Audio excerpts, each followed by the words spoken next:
الحمد لله نحمده سبحانه وتعالى حمدا كثيرا ونصلي ونسلم على خير خلقه وخاتم رسله اللهم صل وسلم وبارك على محمد وعلى آل محمد كما صليت على إبراهيم وعلى آل إبراهيم وبارك على محمد وعلى آل محمد كما باركت على إبراهيم وعلى آل إبراهيم في العالمين إنك حميد مجيد وأشهد أن لا إله إلا الله وحده لا شريك له وأشهد أن عبده ورسوله محمدا صلى الله عليه وسلم قد بلغ الرسالة وأدى الأمانة ونصح الأمة وكشف الغمة وجاهد في سبيل دينه حتى أتاه اليقين فاللهم اجزه عنا وعن والدينا وعن الإسلام والمسلمين خير ما جازيت به نبيا عن قومه ورسولا عن أمته اللهم أحينا على ملته وأمتنا على شرعته واحشرنا تحت لوائه وأوردنا حوضه واسقنا من يده الشريفة شربة هنيئة لا نظمأ بعدها أبدا اللهم آمين. We're trying to track the objectives and the purposes of sending the Quran down to humanity for every human being to read, understand, take their time to reflect. Last time we spoke about the ultimate purpose, which is to know Allah subhanahu wa ta'ala, to know His qualities, to know His attributes, to know what He does, what He did, and what He will do, based on His own rules, based on His own given information to humanity. One of the things that the mushrikeen had difficult time with is, why doesn't Allah talk to us directly? Why don't we receive angels with the message? Allah never sent humans, they were all angels, which was all false. So Surah Al-Furqan gives us an example of this. وَقَالَ الَّذِينَ لَا يَرْجُونَ لِقَاءَنَا لَوْلَا نُزِّلَ عَلَيْنَا الْمَلَائِكَةُ أَوْ نَرَى رَبَّنَا. Were it for the angels to come down unto us, or that we see Allah, similar to what the Jews asked of Moses when they told Moses, لَن نُؤْمِنَ لَكَ حَتَّى نَرَى اللَّهَ جَهْرَةً. We will not believe in you until we see Allah eye to eye. Allah answers both of them. In the case of the Jewish community, Allah subhanahu wa ta'ala says, فَأَخَذَتْكُمُ الصَّاعِقَةُ وَأَنْتُمْ تَنْظُرُونَ. The shock wave took you down, all of you, while you were looking. You know, when the shock comes, you have seen lighting. When it comes to raise an entire community, then ثُمَّ بَعَثْنَاكُمْ مِنْ بَعْدِ مَوْتِكُمْ لَعَلَّكُمْ تَشْكُرُونَ.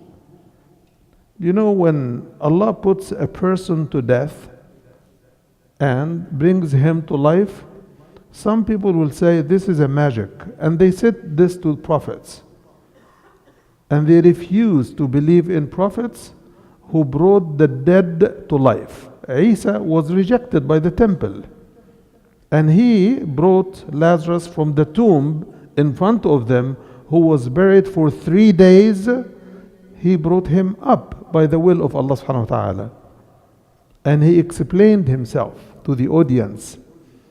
Talking to Allah, Isa is reported that he had said, "O my father," talking to Allah. And the word father in the Hebrew language and this culture was a significance of respect, not necessarily that you are a father. So it didn't really mean what people took it to mean later on. This is one of the deviations from the meaning of the Torah and the Injil. So he says, "O righteous Father, I know that you hear me always, but I am praying aloud so that people who are standing by would know that you have sent me." So the purpose of the whole exercise is to prove that he was a messenger. If all what he wants to prove is that he was sent, it means he wants to prove that he is a messenger. Because if you go to the original language of the Bible, you will not find the word sent as a verb. You will find it as a noun. What is the noun of sent? The noun is Rasul. I am sent is a verb, but I am a messenger is Jumla Ismiya. It is a noun. So Isa calls Lazarus from the grave and Lazarus comes out. People yet rejected him. They said, this is magic. إذ جاءهم بالبينات فقال الذين كفروا منهم إن هذا إلا سحر مبين. So Allah subhanahu wa ta'ala did not put a one Jewish person to death and then brought him to life as in the case of Isa. No, he brought the whole community to death. And then he raised all of them up. Still it doesn't work. The mushrikeen of Mecca, which were the audience of the Prophet ﷺ, asked for the same thing. لولا نزل علينا الملائكة أو نرى ربنا. We read for the angels to come down unto us and or to see Allah the same, eye to eye. Allah answers and says, لقد استكبروا في أنفسهم وعتوا عتوا كبيرا. This is too much arrogant on their part. They think too much of themselves, that they need to talk. It's like you say, I want to talk to the big boss, right? But this is not the big boss. You talk about Allah. And you are one of billions of people. What do you think of yourself to say, I want to see Allah? Behind this exercise that we have seen in the two cases is a principle. The principle is we humans, when we yearn to reach to Allah or Allah to reach to us, we should not limit His signs to things we can see. Nor should we deny what we see, because in both cases we are the losers. When Allah shows us a sign, we should open our hearts and minds to it. And we should never ask Allah as to what to bring of proof or evidence. We should look for His ayat. وَيُرِيكُمْ آيَاتِهِ فَأَيَّ آيَاتِ اللَّهِ تُنْكِرُونَ. And Allah shows you His signs all the time. Which of His signs do you deny? Which of His bounties do you deny? فَبِأَيِّ آلَاءِ رَبِّكُمَا تُكَذِّبَانِ. Which sign, which benefit, which gift, which bounty do you deny? Could you deny all of His bounties? If you deny some, at least recognize the rest of it. But to deny everything, also, our dependence in a materialistic civilization in which we live, our dependence, full dependence on what the eye could see, what the hand could touch, what the tongue could taste, what the ears could hear, is too limited to recognize the world of the unseen. The world of the unseen can never be subjected to our faculties and senses. Those faculties and senses are given for us to live with here, not to use them to live in a world that we don't have access to. Our access to the unseen world is only through the knowledge given to us by Allah. And that's why from the beginning of the Quran, the definition of the believers comes in الَّذِينَ يُؤْمِنُونَ بِالْغَيْبِ. You must believe that there is a world that is unseen. So if you want to see all the world there is, you cannot see it with your own eyes. And we have gone over those examples. When Ibrahim asked Allah, قَالَ رَبِّ أَرِنِي كَيْفَ تُحْيِي الْمَوْتَى. Show me, O Allah, how you bring the dead to life. So Allah told them, take 4 birds and cut them into pieces, throw them on the 4 or 5 corners of the mountain in front of you, and call them, they will come to you running. And he did. So what did Ibrahim actually see? Did he see how Allah brings the dead to life? He saw the dead coming to life, but he didn't see how. Because this is part of the unseen world. So we need to go beyond our limited minds and limited faculties and limited imaginations when we deal with the unseen world. Otherwise, the tangible world doesn't need faith. The world that we see and touch and examine and subject to empirical evidence and tangible results, this world does not need faith. All what it needs is that you see, observe and touch, look at different colors, different processes, and come with your conclusion. But the unseen world requires faith. Does this mean that faith will come without evidence? No. There are lots of evidence that Allah has presented to us in the Quran and in real life of His presence, of His power, of His control. So what do we need that we don't have? So Allah tells us in Surah At-Tawbah, I think at the end of Surah At-Tawbah, وَكَأَيٍّ مِّنْ آيَةٍ يَمُرُّونَ عَلَيْهَا فِي السَّمَاوَاتِ وَالْأَرْضِ وَهُمْ عَنْهَا مُعْرِضُونَ. And how many times we show them signs in heavens and in the earth, and they are turning away from it. They are turning away from it. So the problem is not that there is no sign. The problem is signs are given, but we are blinded by 2 elements: our arrogance and our wrong assumptions and our false logic. The ayah in Surah Al-Furqan talks about the arrogant element, the arrogance element. لَقَدْ اسْتَكْبَرُوا فِي أَنفُسِهِمْ. They thought too big of themselves that they want to see Allah eye to eye. وَعَتَوْا عُتُوًّا كَبِيرًا. They went beyond limits in their wickedness. يَوْمَ يَرَوْنَ الْمَلَائِكَةِ. Look at this. The day when they see the angels. When they see the angels, there will be no chance for the wicked criminals.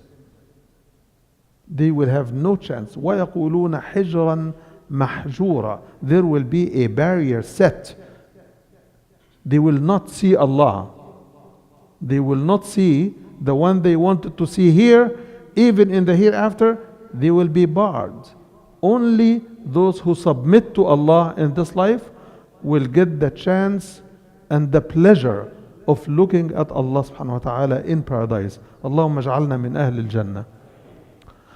So the element that we want to focus on is, how then do we see Allah if we cannot see Him physically, because we are told He is not physical body? How do we see Allah? We see Allah through His signs and works that He deploys every single day. So some of those signs, وَمِنْ آيَاتِهِ مَنَامُكُمْ بِاللَّيْلِ وَالنَّهَارِ وَابْتِغَاؤُكُمْ مِنْ فَضْلِهِ. One of His signs is you're sleeping at night and you're seeking to earn your living by the day. That's one of His signs. Who wakes you up in the morning? Who gives you a new chance at life but Allah subhanahu wa ta'ala? And who gives you the power that when you want to move your legs, they move.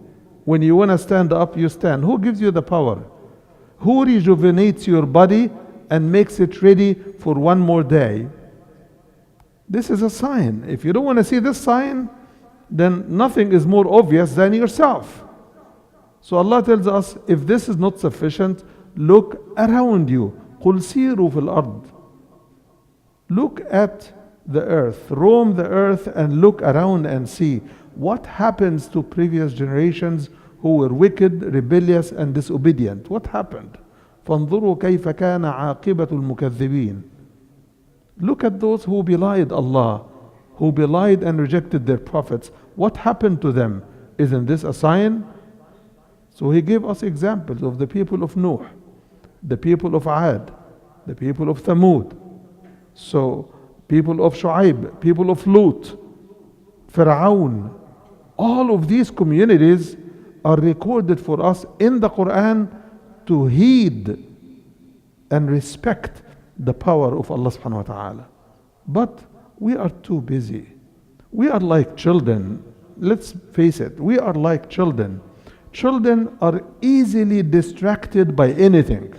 A child may be crying for one thing, and you can just show him something else that has glitter or anything, they will be distracted. We are like children. You're married, right? Most of us, right? Young kids look the other way.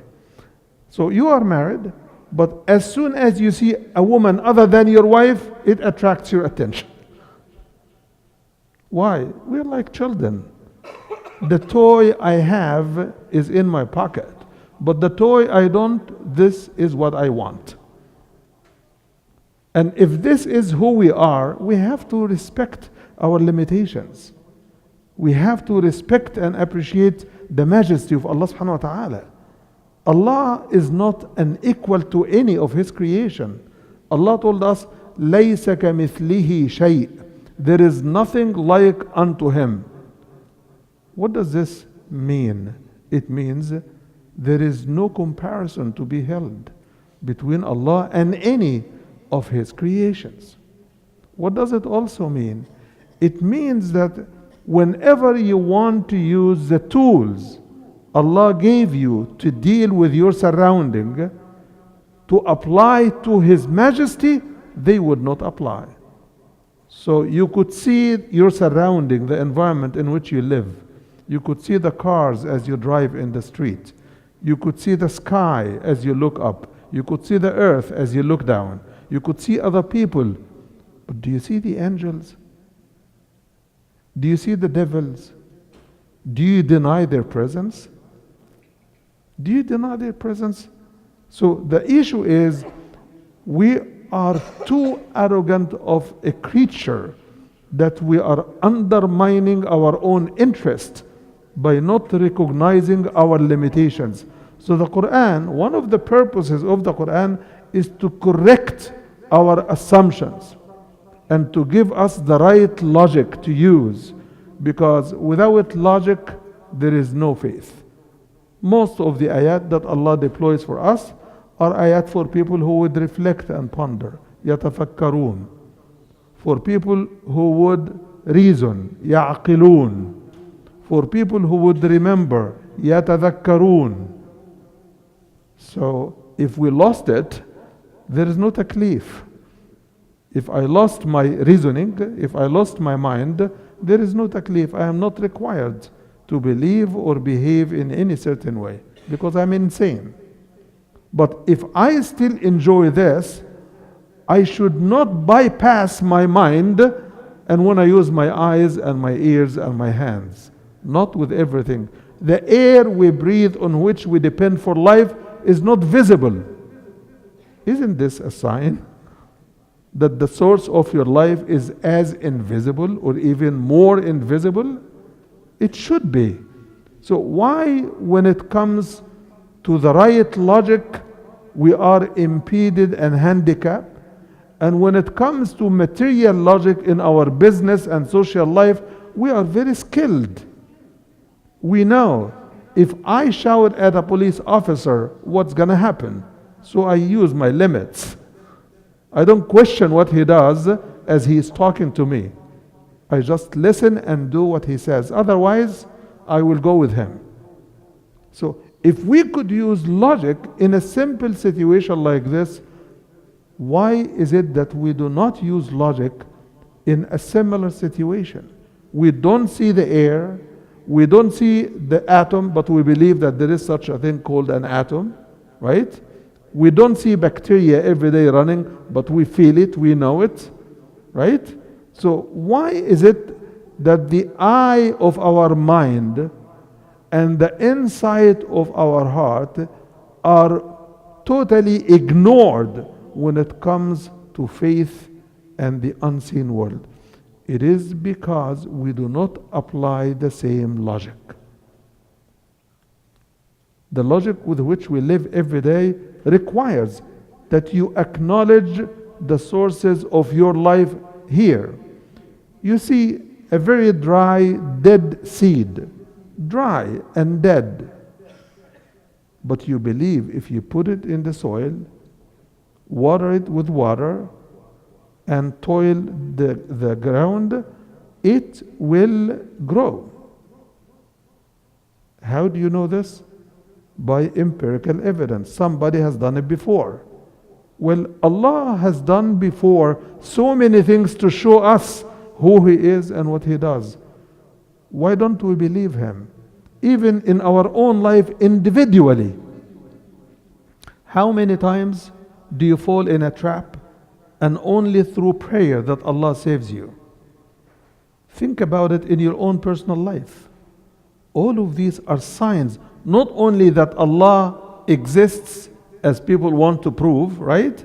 But that He is actively engaging His creation.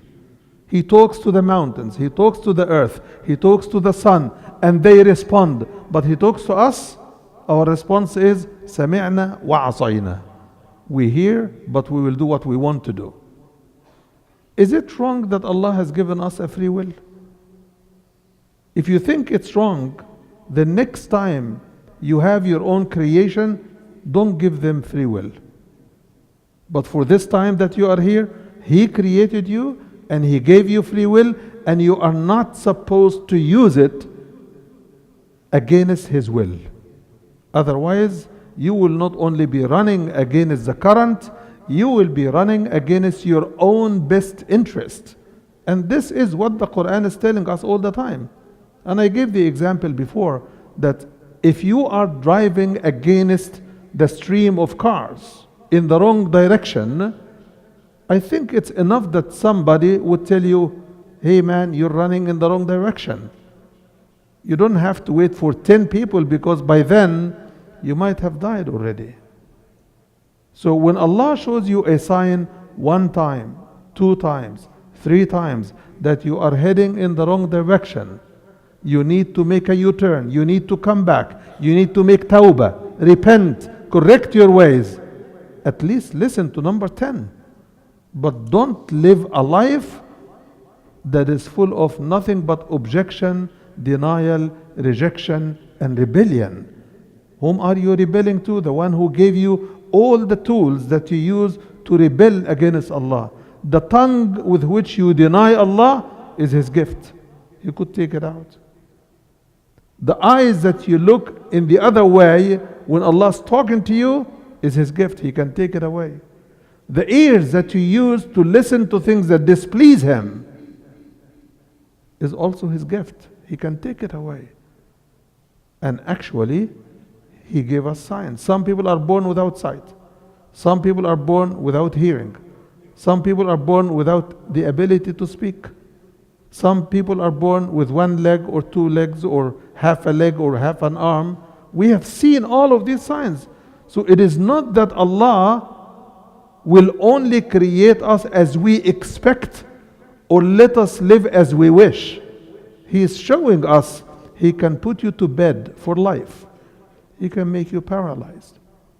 He can put you through miseries from one to another to another to another. So if you don't appreciate His gifts, what do you want of other signs? If the basic gifts are denied, what else would make you think? So the Quran comes to remind us of who Allah is, what Allah has done for us even before our creation, and what Allah does every single day for every one of us. So if you don't see the signs in yourself and around you, even if heaven comes down on earth, this will not be a sign for you. And the people of Lut, with all their deviation, when the sky became thick clouds and very heavy and very dark, and it was loaded not with ice, it was stones from hellfire. They looked up, they saw the dark sky, and they said what? They said, هَذَا عَارِضٌ مُمْطِرُنَا. This is our normal, cloudy sky and rain. And it was not. It was رِيحٌ فِيهَا عَذَابٌ أَلِيمٌ. It was a wind that is carrying severe torment. It was their finish line. فَأَمْطَرْنَا عَلَيْهَا حِجَارَةً مِنْ سِجِّيلٍ مَنْضُودٍ. It was sharp stones from hell fire coming unto them. So we need not to call the torment of Allah upon us, and it doesn't have to be a repeat of an old way that He used with other nations. He has deployed many ways, and He has no limitations. فَمِنْهُمْ مَنْ أَغْرَقْنَا وَمِنْهُمْ مَنْ أَرْسَلْنَا عَلَيْهِ حَاصِبًا. Some people were drowned, some people were taken by the wind, some people were stoned from hell. So there are so many ways that Allah can respond to us if we deny Him, but He is giving us a chance. وَأُمْلِي لَهُمْ إِنَّ كَيْدِي مَتِينٌ. I am extending the rope for them.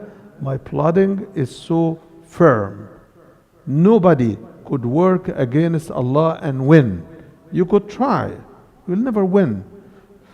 So out of abundance of mercy, Allah subhanahu wa ta'ala has told us about all of those people who wanted to see Allah eye to eye, who wanted to talk to Allah, who wanted to play with the angels. All of those childish requests, Allah told us about in the Quran to mature humanity, to mature us to the responsibilities that await us as we grow older. As humanity grows wiser, more knowledgeable, more scientific, we should use some of the knowledge that Allah has given us to be merciful to ourselves, to deserve His mercy. By submission and obedience, we deserve His mercy. May Allah subhanahu wa ta'ala bestow His mercy upon all of us.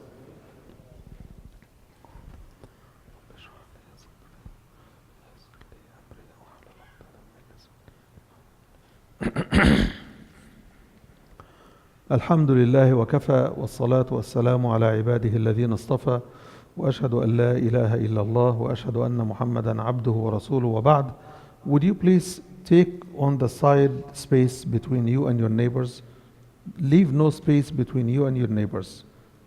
Please move right or left so that people انتقل لليمين أو للشمال ولا تترك فراغ بينك وبين إخوانك. And if a space opens ahead of you, fill it in, please. Fill in the spaces so that people can come in and join. Jazakumullah khair. Please move to the right a little bit, if I may. Yes. Could you move to the right, please? Okay. Then you move to the left. Thank you. Please fill in the spaces that open ahead of you. Move forward. Thank you.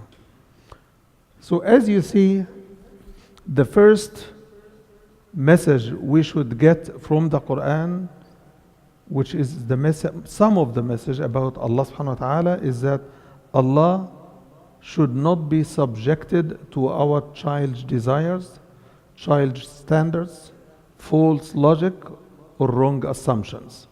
Allah subjects us to His will, not Himself to our will.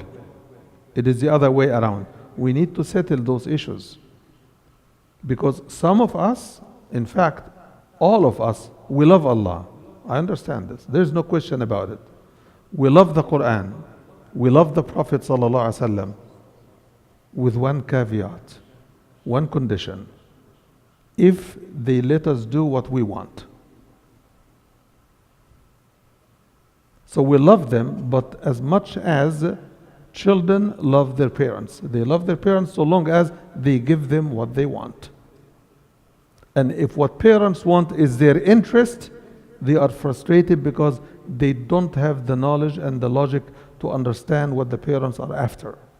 Some of us are in their 60s and 50s and maybe beyond, but we are behaving like children because we think like children. We think that matters in our hand matters more than what we are being promised by Allah.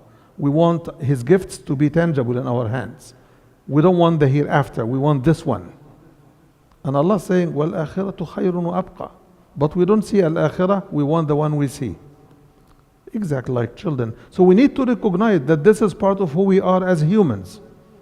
We physically grow, chronologically grow, we grow in age, but we do not grow in our imagination to mature to the level the Quran requires us to. And this is what is impeding our progress as an ummah, our leadership for humanity as the last nation to be sent to humanity. كنتم خير أمة أخرجت للناس. You have been the best of nations to be sent to mankind. We are taking the pride in that statement, and we think because it is in the Quran, then we are the best. But guess what? A child who is best in a school is not necessarily going to be the best in another school. So because humanity has gone so low, it looks like we are the best. But in reality, to be the best, you have to qualify, you have to take leadership, you have to take responsibility. You have to be witnesses unto Allah for justice, standing for what is right, commanding what is right and righteous, and forbidding what is evil and munkar. This is what we are about. This is what distinguishes us. So we need to review where we stand in our imagination so that our Islam does not produce a schizophrenic ummah, an ummah that says one thing and does the other. We say truth matters, but we lie. We say justice matters, but we wrong each other and we wrong others. We say life is so precious, but we kill not only others, we kill each other. So we are living an odd life that is in diametrical opposition to what we claim we believe in. If we truly believe, we should follow what we believe. And this is our recognition of Allah subhanahu wa ta'ala as not only being Allah, not only being the one who is always there for us, but also as the source of support, guidance, and control over everyone's life. اللهم اهدنا فيمن هديت وعافنا فيمن عافيت وتولنا فيمن توليت وقنا واصرف عنا شر ما قضيت.